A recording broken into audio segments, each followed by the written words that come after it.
Merci, Monsieur le Président. J'exprime aussi ma reconnaissance au professeur Dario Mantovani pour son invitation. Traiter de l'équité en droit comparé ramène l'équité dans le droit, avec le risque de manquer au but du colloque en présentant des règles selon un point de vue étroitement juridique. Mais même pour les juristes, l'équité est un mystère et les interrogations n'ont jamais cessé pour déterminer si elle a sa place au centre ou seulement aux marges du droit. Prenons deux textes de théoriciens du droit du XXe siècle séparés par seulement 15 ans de distance. En 1913, Léon Duguit, dont il a été question tout à l'heure, dans les transformations du droit public, écrit qu'il n'a jamais compris cette opposition que l'on prétend entre l'équité et le droit, entre la solution vraie en droit et la solution vraie en équité, entre la solution théorique et la solution pratique. Pour Duguit, ce qui n'est ni pratique ni équitable n'est pas juridique. Le droit est la règle inspirée par un sentiment d'équité et venant répondre à un besoin pratique. Il est cela, il n'est que cela, et une règle qui n'est pas cela n'est pas une règle de droit.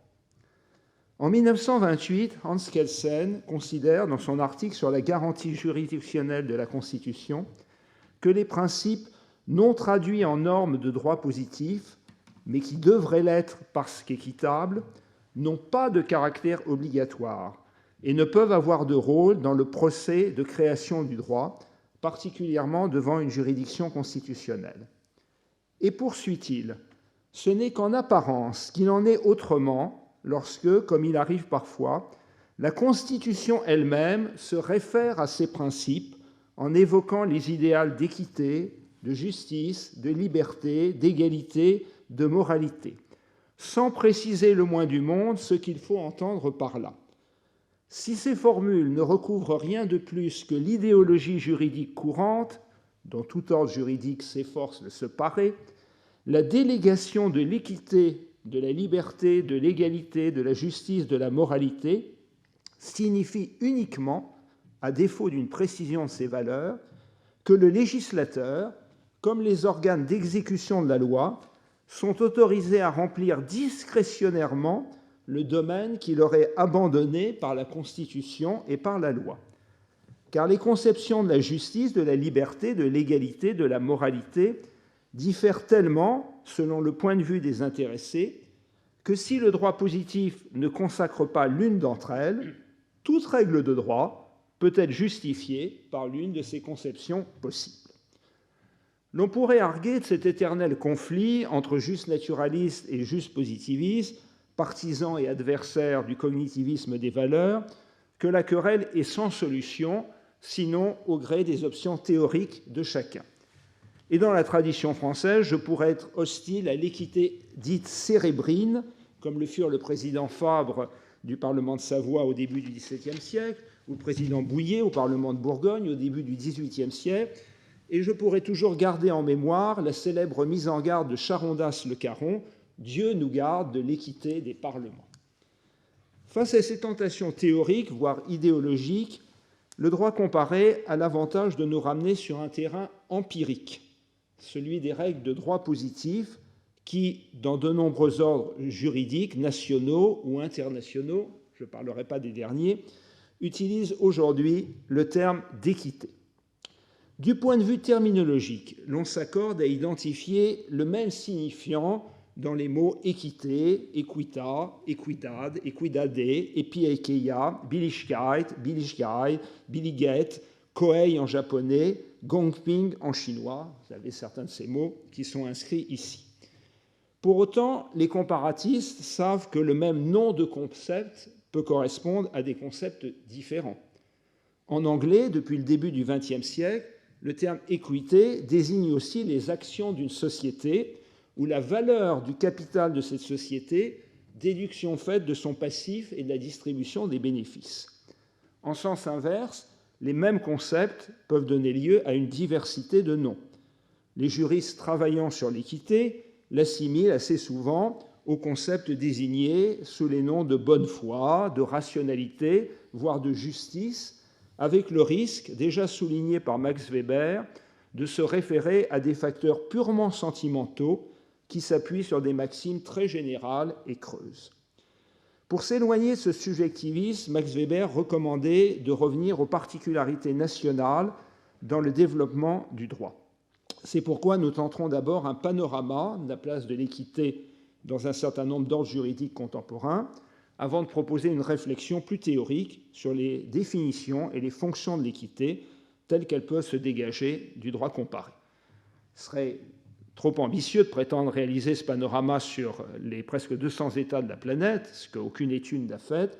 Nous avons fait le choix assez classique d'aborder dans un premier temps l'equity dans les systèmes dits de common law, puis dans les systèmes de droit civil codifié, en partant de l'histoire et en insistant sur les règles actuellement en vigueur. Tout en notant les différents sens de l'equity en droit anglais, les auteurs s'accordent à y voir l'héritage de la juridiction du chancelier, développée dans les derniers siècles du Moyen Âge, d'abord justifié par l'appel à la conscience du chancelier, pour venir en aide aux plaideurs qui ne trouvaient pas de remède dans les rites permettant seuls de saisir les cours de common law. Cette juridiction sans jury et avec un juge unique a été qualifiée dans des écrits du XVIIe ou du XVIIIe siècle de juridiction d'equity, et la notion s'est ainsi dégagée avec l'idée notamment qu'en cas de conflit, l'equity l'emportait sur le common law. Parmi les matières relevant de cette juridiction de la chancellerie se sont trouvés les trusts, la protection des droits des emprunteurs ayant consenti une hypothèque pour leur permettre de récupérer leurs biens après le paiement même tardif de la dette, la protection des orphelins, des prodigues, des lunatiques, la possibilité d'obtenir l'exécution en nature d'un contrat, la specific performance, les injonctions de ne pas faire, la rescission de contrats, y compris quand les restitutions intégrales ne sont pas possibles, le traitement de la fraude, même en dehors des cas d'intention manifestement malhonnête.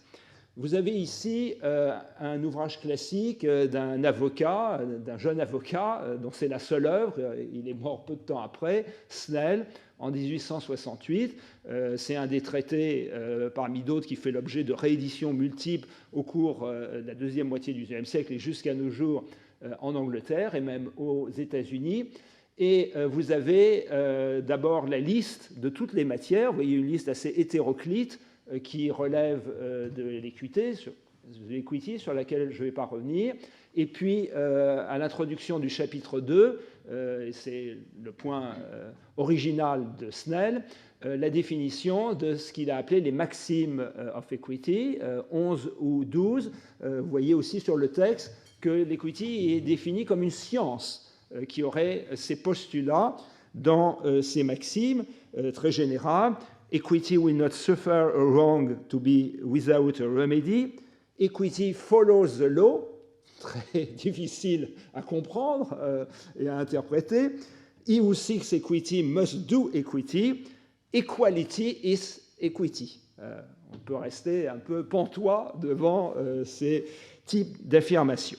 En réalité, à l'époque où Snell écrit, l'equity, sous la forme de la juridiction du chancelier, est en déclin et elle va être supprimée quelques années plus tard par le Judicature Act de 1873 qui crée la High Court of Justice, qui existe toujours, avec des divisions qui reprennent certes les noms des cours de Westminster ou de la chancellerie, mais qui réalisent ce qu'on appelle la fusion entre common law et equity.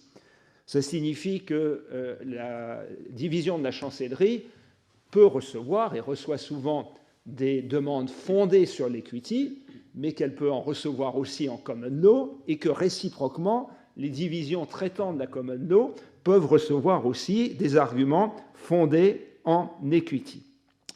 Du fait du maintien de juristes spécialisés en equity, en tout cas à la fin du XIXe et au début du XXe siècle, et du poids représenté par le droit des trusts, la spécificité donc de l'equity s'est maintenue en Angleterre, comme en Australie et en Nouvelle-Zélande, amenant souvent les auteurs à utiliser le vocabulaire nucléaire de la fission plutôt que celui de la fusion.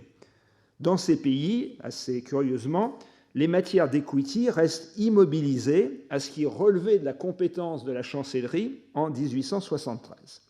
En revanche, les juridictions d'equity ont disparu au Canada et dans presque tous les États-Unis, sauf au Delaware, c'est la juridiction très connue en matière de société de cet État, au Mississippi et au Tennessee, et la référence à l'equity dans un corps de règles administré et enseigné séparément a considérablement décliné.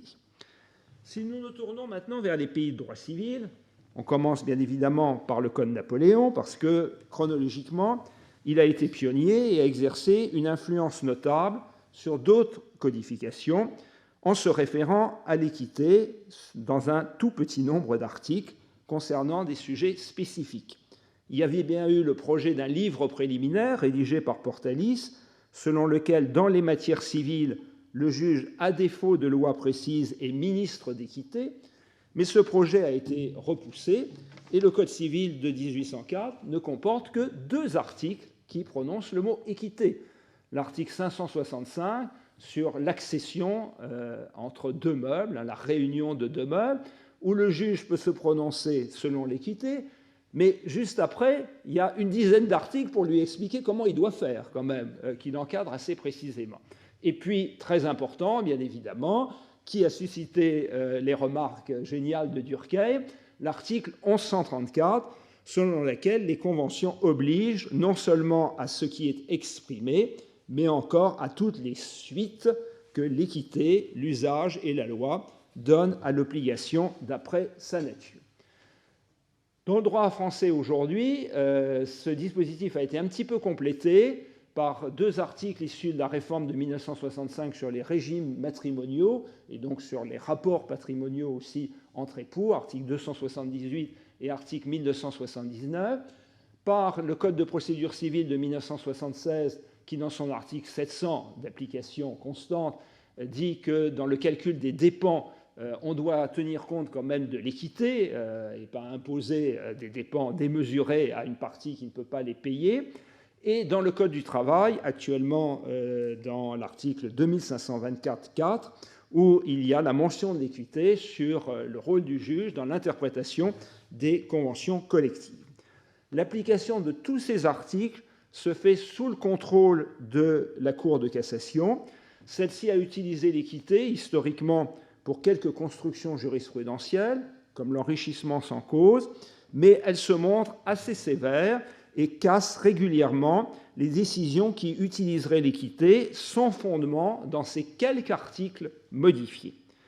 Alors cette version un peu restrictive de l'équité, on la retrouve dans d'autres codes, d'ailleurs inspirés du Code français. Le Code civil espagnol, plus tardif, 1889, il contient seulement 2 articles qui parlent expressément de l'équité, l'un sur les clauses pénales, l'autre sur la répartition par un arbitre des pertes à l'intérieur d'une société.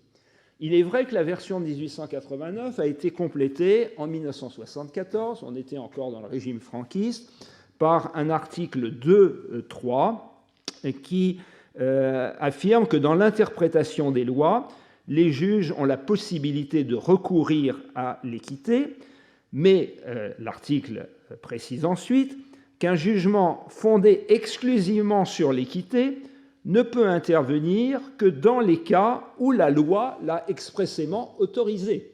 Et ces cas, ils sont toujours au nombre de 2 dans le Code civil espagnol, ces 2 articles 1154 et 1690.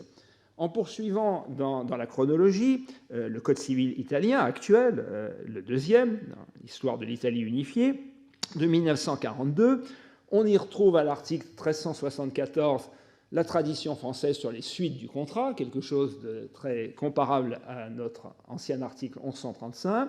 Et puis, en nombre, il peut paraître le plus généreux, 16 autres articles où le terme d'equita est utilisé en matière de responsabilité et de contrat, mais il y a parmi eux 12 articles sur les contrats spéciaux qui ne sont jamais que la déclinaison pour ces contrats, y compris pour le contrat de travail, des règles générales, et notamment de l'article 1374. Donc, il y a une extension numérique qui est incontestable, mais qui ne correspond pas, me semble-t-il, à une place considérable non plus de l'équité dans le Code civil italien.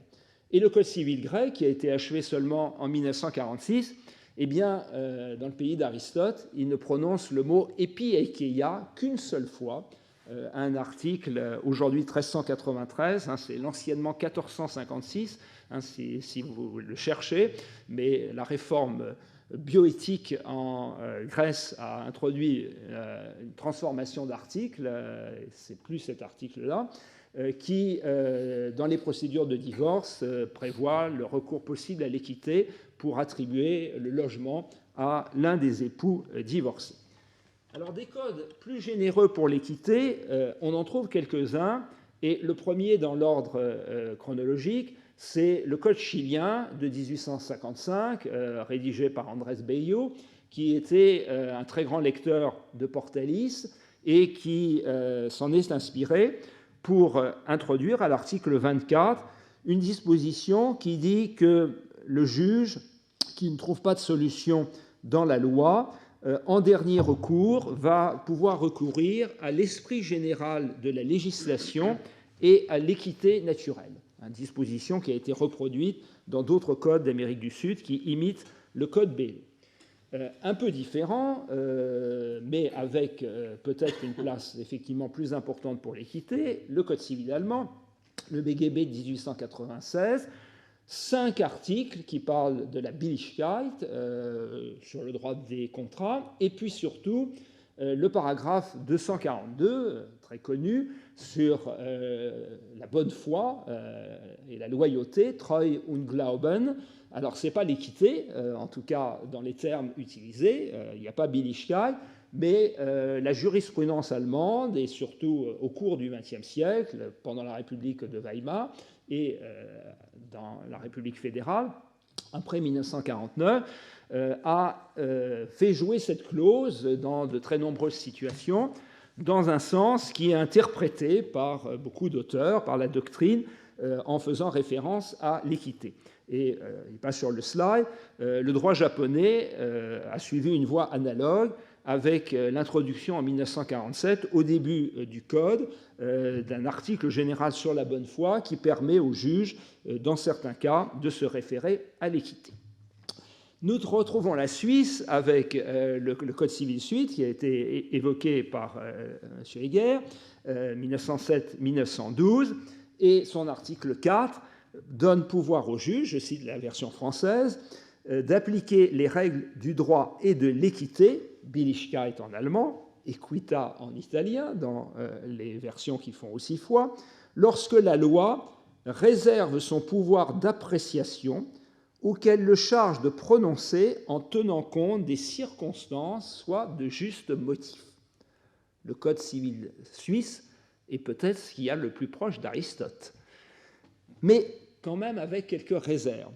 Cette clause générale, son emploi est contrôlé par le tribunal fédéral, qui, comme notre Cour de cassation, n'hésite pas à casser les décisions des juridictions inférieures qui s'attribueraient trop de pouvoir en vertu de l'équité. Et dans la partie Code des obligations, il n'y a finalement que 3 articles, 25, 29 et 39, toujours sur des questions de dommages et de responsabilité, qui évoquent l'équité. Une place aussi plus importante de l'équité dans le Code civil égyptien, œuvre d'Al-Sanouri, disciple d'Édouard Lambert, et Édouard Lambert lui-même a participé à la rédaction du livre préliminaire du Code civil égyptien, où l'on trouve une disposition très certainement inspirée à la fois du Code civil suisse et du Code chilien.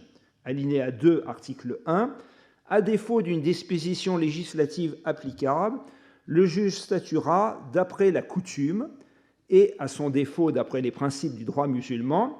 À défaut de ces principes, le juge aura recours au droit naturel et aux règles de l'équité. Je me réfère ici à une traduction française diffusée par le ministère de la Justice égyptien, qui est donc authentique, le terme arabe étant celui d'istian, notion de la loi islamique, du fiqh islamique, qu'on traduit en général par principe de préférence, pas exactement la même chose que l'équité. Et cette formulation se retrouve dans les codes qui ont été imités du code égyptien en Syrie, en Irak, en Libye et même dans le code civil algérien de 1975. Peut-on mettre dans ce groupe le Code civil du Portugal de 1966, parce qu'il donne au juge, dans son article 4, aussi le pouvoir de décider selon l'équité, mais toujours avec les réserves qu'on a vues précédemment. Quand la loi les y autorise, quand les parties s'accordent pour leur donner cette faculté sur les droits disponibles, ou quand elles se sont référées à l'équité dans une clause compromissoire. Et dans le reste du Code civil portugais, il n'est pas plus question d'équité. Je termine ce panorama par quelques codes civils les plus récents, qui, vous allez voir, sont assez divers. Code civil du Québec, 1991, bien finalement sur ce point dans la tradition française, simplement 2 articles sur l'équité, l'accession et les suites du contrat. Code civil roumain, qui s'est beaucoup inspiré du Code québécois, 2 articles, toujours les suites du contrat et le voisinage. Code civil hongrois de 2013 qui parle de bonne foi et d'équité. Alors, je ne connais pas le hongrois pour dire si le terme hongrois correspond.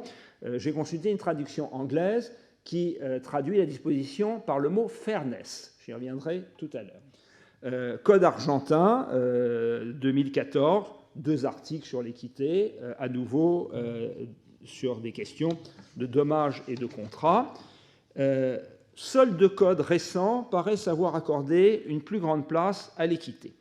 Il s'agit du Code civil néerlandais dans les nouveaux livres sur le patrimoine de 1992, qui fonde toutes les relations entre débiteurs et créanciers sur les principes de raison et d'équité, redelichtigheid and billigheid, et autorise les juges, dans des cas exceptionnels, les juristes néerlandais disent c'est un test à la marge, à écarter une norme législative ou coutumière au profit de l'équité.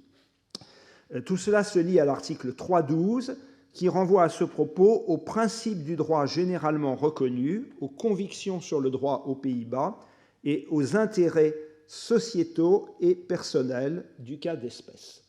Et à côté de ce principe général, peut paraître plus large, il y a 5 articles, à nouveau assez classiques, du Code néerlandais qui se réfèrent à l'équité. Et puis, c'est tout récent, la Chine s'est dotée en 2020 d'un Code civil qui, sur ce point, semble-t-il, a suivi le modèle néerlandais, puisque son article 6, donc au début du Code, affirme que tous les rapports civils entre les personnes doivent être fondés sur l'équité et la rationalité, le couple qu'on trouve dans le Code néerlandais, et qui mentionne l'équité dans 5 de ces articles. Il est sans doute trop tôt pour savoir quel usage les juges chinois en feront. À partir de ce panorama des mentions du terme equity et équité dans les systèmes juridiques contemporains, il est possible de se demander de quoi l'équité est le nom pour le juriste comparatiste. Faut-il y voir un critère de distinction entre pays de common law et pays de droit civil, ou une référence décalée d'une partie de la doctrine à un argument juste naturaliste? Malgré la consonance entre les mots employés dans plusieurs langues d'origine européenne, il paraît impossible de définir un concept commun entre l'equity des pays de common law et l'équité des pays de droit civil. L'equity est un corps de règles non codifiées qui s'étend sur un nombre considérable de matières, avec le trust comme cœur et les remèdes à la périphérie, alors que l'équité, dans les codes des pays de droit civil, correspond à un petit nombre d'habilitations faites par ces codes aux juges pour régler un certain nombre de cas équitablement. Et on l'a vu, ça se situe entre 2 et 17 articles par code. En quantité et en qualité, les 2 ensembles juridiques sont incommensurables et il n'est pas possible de trouver, sous la forme d'un terme neutre ou méta-juridique, un tertium comparationis qui subsumerait ces 2 ensembles de règles sous un concept commun. Parler de modération ou d'équilibre dans le jugement ne renvoie qu'à une infime partie des règles rattachées à l'équité dans les pays de common law. On ne voit pas pourquoi il y aurait plus de modération ou d'équilibre dans le jugement dans les trusts que dans d'autres contrats. alors même que l'association faite par les codes néerlandais et chinois entre équité et rationalité ne peut guère rendre compte du petit nombre de situations dans lesquelles les pays de droit civil admettent le recours à l'équité. On peut espérer que partout, et pas seulement aux Pays-Bas et en Chine, les juges tranchent rationnellement et équitablement, et pas seulement dans les petits nombres d'articles où l'équité est citée. Il est significatif que les traductions en anglais de ces derniers codes, néerlandais et chinois, utilisent d'ailleurs le terme de fairness et non d'equity, comme le fameux procès équitable de l'article 6 de la Convention européenne des droits de l'homme correspond au fair trial. Cela signifie-t-il que l'équivalent de l'équité des pays de droit civil se trouve dans la fairness des pays de common law ou de ceux qui s'en sont inspirés? Là aussi, la piste ne s'avère pas très fructueuse parce que l'emploi non pas de fairness, du substantif, mais des adjectifs fair ou unfair ne se trouve en droit anglais que dans les lois de protection des consommateurs. Ce qu'on appelle les unfair terms en droit anglais correspond à nos clauses abusives. Et personne n'aurait l'idée de rattacher les clauses abusives à des articles sur l'équité. On peut certes arguer que le code de Louisiane, le troisième, qui est uniquement anglais, de 1870, utilise le terme de fairness là où les codes bilingues, donc français et anglais 1808 et 1825, parlaient d'équité, mais je ne crois pas qu'on puisse en conclure que le domaine de la fairness du droit britannique correspond à celui de l'équité dans les pays de droit civil. Peut-on alors tenter la thèse qui consisterait à dire que précisément l'equity est une des spécificités qui distinguerait les pays de common law et ceux de droit civil? La matière des trusts, qui est au cœur de l'equity, reste en effet une particularité du droit des biens de common law, sans véritable équivalent par son étendue dans les pays de droit civil, même dans ceux qui connaissent la fiducie avec des fonctions beaucoup plus restreintes. Et beaucoup de juristes contestent l'équivalence entre trust et fiducie, et beaucoup de comparatistes considèrent, peut-être par paresse, que le terme de trust serait intraduisible. À cet égard, on pourrait penser que l'equity serait fondamentalement distincte de l'équité des pays de droit civil et serait en quelque sorte une marque des pays de common law. Mais de nouveaux obstacles se heurtent pour dire que l'equity serait distinctive des pays de common law. Aux États-Unis, il n'existe des cours d'équité que dans 3 États. Et le principal, le Delaware, c'est parce qu'il a attribué à cette cour d'équité une compétence en matière de société, de corporation, qui n'a pas d'équivalent dans les autres pays de common law et qui a attiré l'incorporation, l'enregistrement de la majorité des sociétés américaines au Delaware pour tomber à la fois sous le coup de ce droit et surtout sous l'administration de cette cour qui ne fait que cela et qui donc est spécialisée et réputée rapide. L'association hétéroclite de règles diverses sous le nom d'equity, ou plus souvent dans les manuels Equity and Trust, relève plutôt d'une discipline que d'une branche du droit.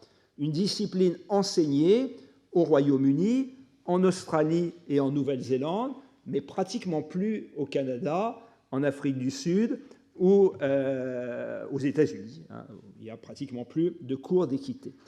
Il est significatif aussi que les pays de droit mixte, j'ai cité l'Afrique du Sud, mais aussi l'Écosse, arrivent notamment dans le droit des contrats à des résultats comparables, sinon identiques, à ceux des equitable remedies sur la base de concepts empruntés au droit romain.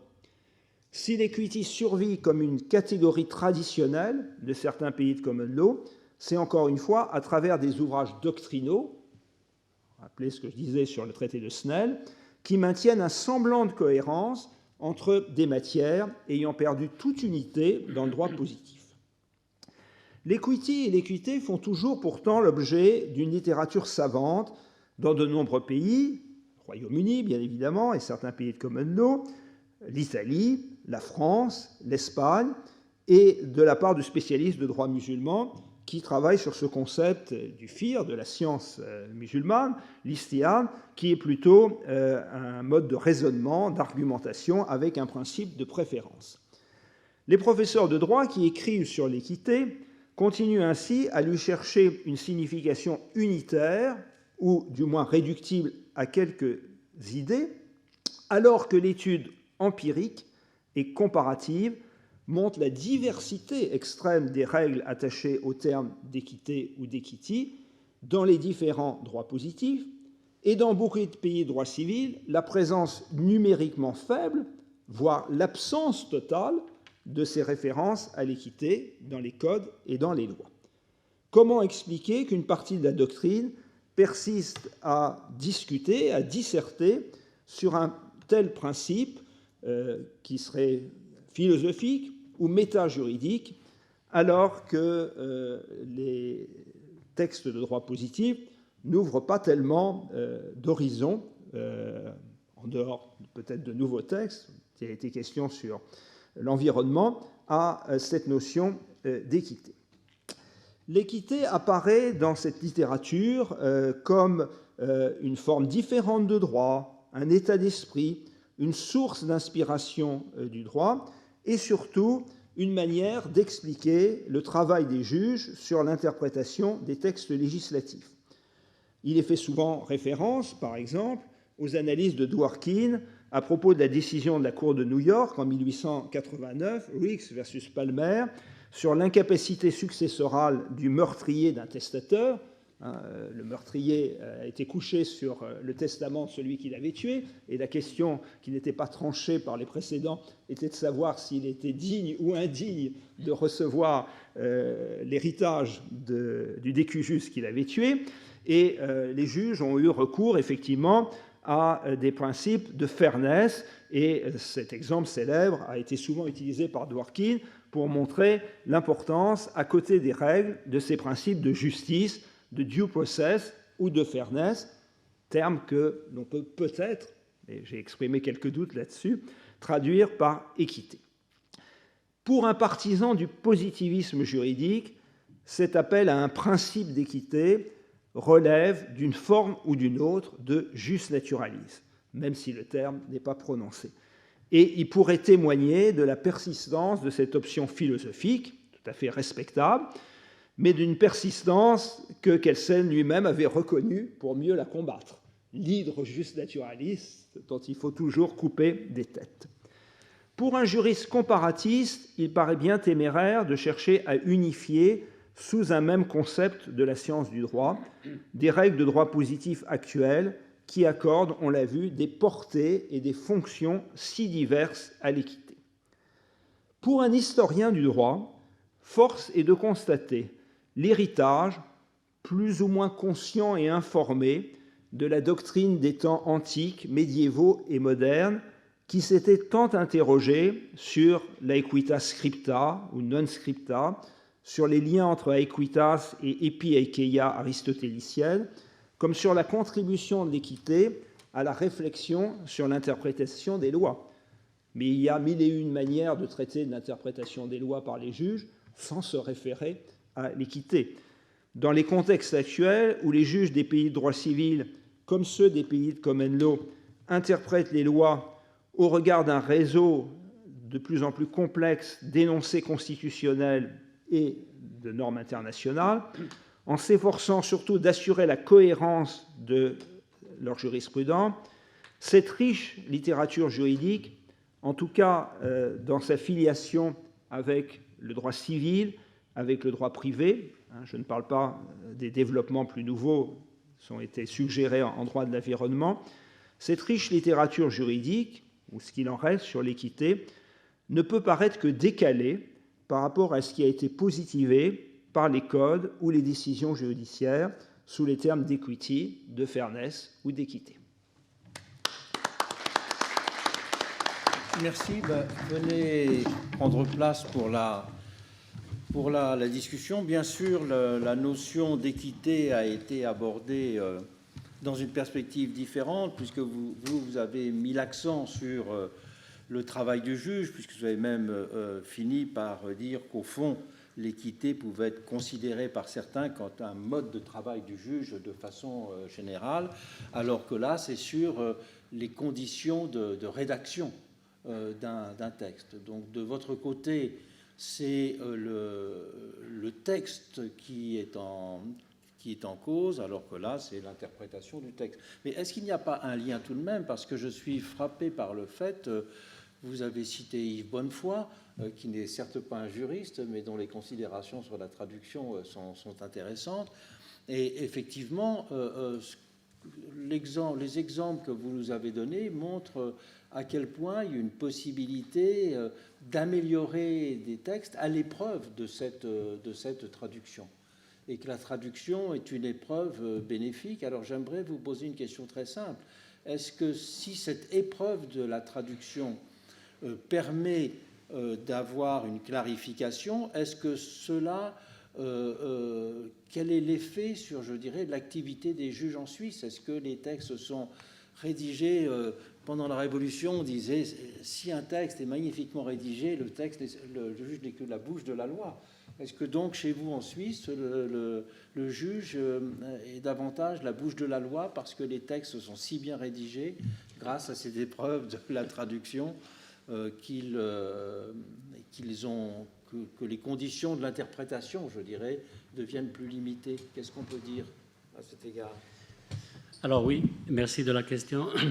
Effectivement, j'avais juste fait une petite note vers la fin de mon intervention.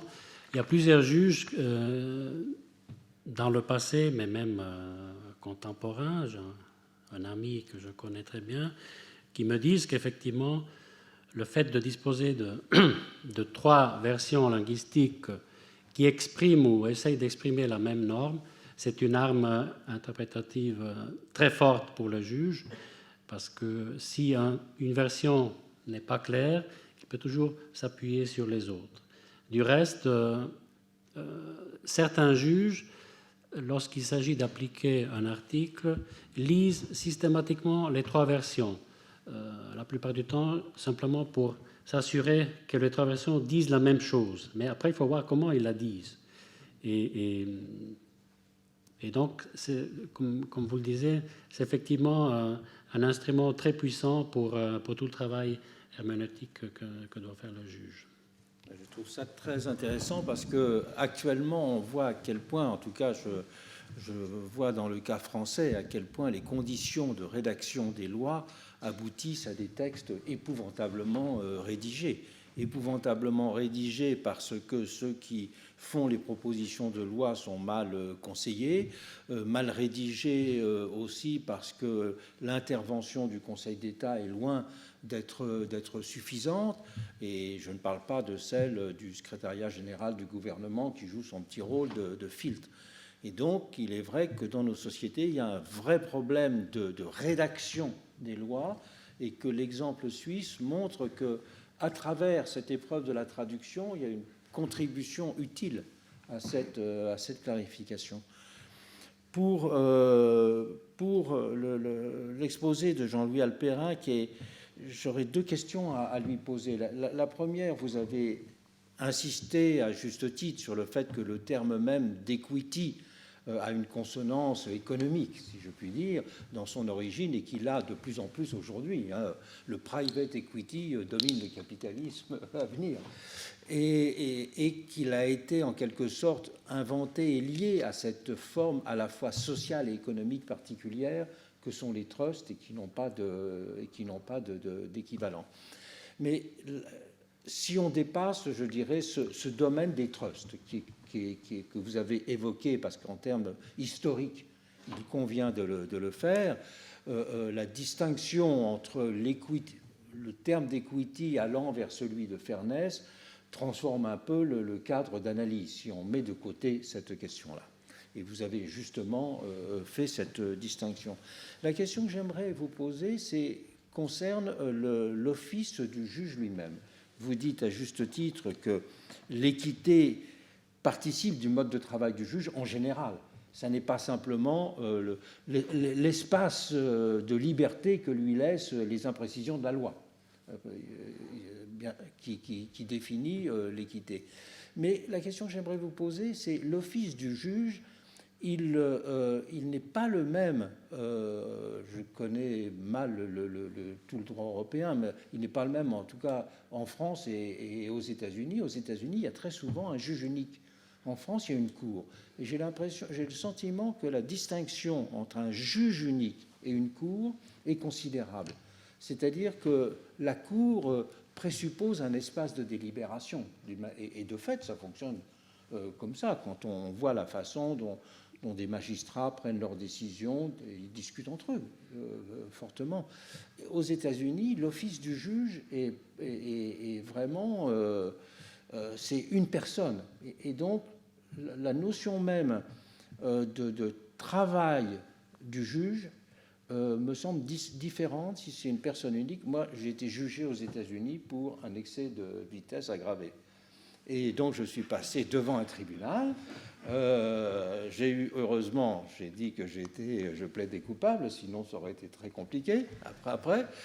Et le juge m'a demandé pourquoi je conduisais comme ça, etc. Il a évalué, si je puis dire, mon comportement, mais c'est une personne qui a évalué. Donc ma question est la suivante, elle est très simple, c'est que cet office du juge, on peut le juger, on peut l'évaluer en général, mais cette distinction entre le juge et la cour, est-ce que ça ne va pas, est-ce que ce n'est pas un élément justement dans lequel la question de l'équité prend de l'importance quand c'est la personne par rapport à la cour? C'est-à-dire qu'on doit enseigner l'équité de façon plus forte si c'est un juge unique que si c'est une cour, pour simplifier. Alors, avant de vous répondre, je vais le faire. Je reviens un petit peu sur ce que vous avez dit aussi sur l'emploi courant du terme equity. Bien évidemment, si on va sur Internet et qu'on tape equity, on va tomber sur des textes relatifs aux sociétés et à l'économie, alors que ce n'est pas une matière d'equity. Hein. Si on raisonne comme un juriste britannique et qu'on cherche des livres sur l'equity, c'est uniquement des livres sur equity and trust, où il n'est plus du tout question des sociétés. Curieusement d'ailleurs, d'un point de vue historique, il y a peut-être quelque chose à en tirer. Ce qui a dépendu de l'equity, c'est le système des sociétés de personnes, les partnerships, qui ont été les plus importantes en réalité dans la révolution industrielle. Mais tout le système des sociétés de capitaux s'est développé sur des bases législatives, et donc en dehors de la distinction entre common law et equity. Et encore une fois, dans les manuels d'equity, il n'en est pas du tout question. Hein. Et ça explique aussi que aux États-Unis, comme je le disais, alors que ça existait autrefois, il n'y a pratiquement plus dans les law schools de cours d'equity, alors bien évidemment qu'il y a des cours sur les compagnies, sur les corporations qui sont très importants. Alors sur votre deuxième question, c'est vrai que là aussi, historiquement, la juridiction du chancelier est une juridiction d'un juge unique, ce qui la distingue des juridictions de common law par l'absence du jury, hein, notamment. C'est le chancelier qui rendait la justice seul ou par un de ses assistants, mais lui aussi seul, le Master of Rules. Bon, à partir du moment où a été supprimée la juridiction de la chancellerie et instaurée la High Court est un organe collectif hein, qui fonctionne avec des divisions qui sont l'équivalent de nos chambres, comme d'ailleurs les cours d'appel d'État ou fédérales aux États-Unis. Alors la présence du juge unique, elle reste forte dans les pays de common law dans le domaine pénal, comme vous avez pu l'expérimenter. Elle n'est pas si importante que ça dans le domaine civil. Aux États-Unis, le jury a été conservé en matière civile. Au Royaume-Uni, il a disparu depuis les années 1930. Mais tout ce qui a valeur de précédent va être décidé aussi par des juridictions collégiales. Hein, la High Court, maintenant la Cour suprême du Royaume-Uni, qui a remplacé le comité judiciaire de la Chambre des Lords. Alors après, on peut toujours dire, et avec raison, que les styles judiciaires des pays de common law restent fondés sur les opinions individuelles des juges, avec la possibilité, comme on le sait, d'opinions dissidentes, et donc une liberté dans l'expression de ces opinions qui, combiné avec le fait que certaines parties du droit, et seulement certaines parties du droit, ne sont pas réglées par des lois, par des statuts, laisserait à chaque juge individuellement une plus grande marge de manœuvre pour développer une argumentation de type conséquentialiste, par exemple, qui peut faire appel justement à l'équité. Alors que le jugement collectif, anonyme, des pays de droit civil, sur le modèle français, et le contrôle de ces décisions par une juridiction, qu'elle s'appelle de cassation ou pas, mais qui en tout cas a pour rôle de vérifier que les décisions sont conformes au droit, et une arme contre l'équité, hein, une manière de tuer l'équité. Hein, on le voit encore aujourd'hui. Il y a une quinzaine d'années, la Cour de cassation, dans un arrêt qui a fait du bruit, a cassé un jugement d'un conseil de prud'homme qui avait voulu utiliser l'équité en dehors des cas prévus par la loi. Et la Cour de cassation a voulu dire, c'est peut-être pas très adroit, mais c'est dans la motivation, que l'équité n'est pas une source du droit.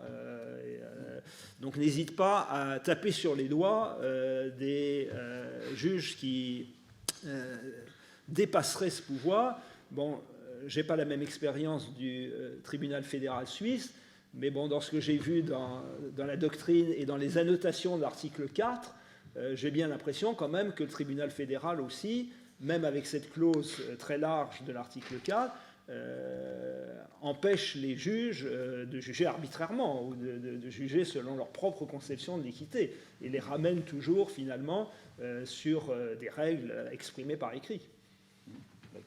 Oui, si la règle est exhaustive, il n'y a pas d'espace pour l'équité. Donc, comme vous le dites, l'équité, hélas, n'est pas une source de droit. Oui, mais la demande sociale d'équité est très forte et qu'aujourd'hui, il y a beaucoup de plaintes et de cas qui sont menés devant les tribunaux en faisant de fait référence à un argument d'équité.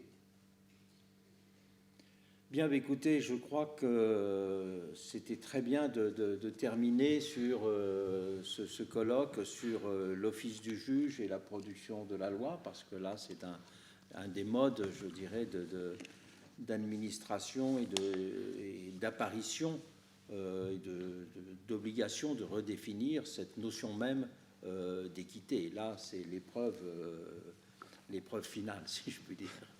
Et donc peut-être que Dario peut dire quelques mots pour conclure ce très riche colloque.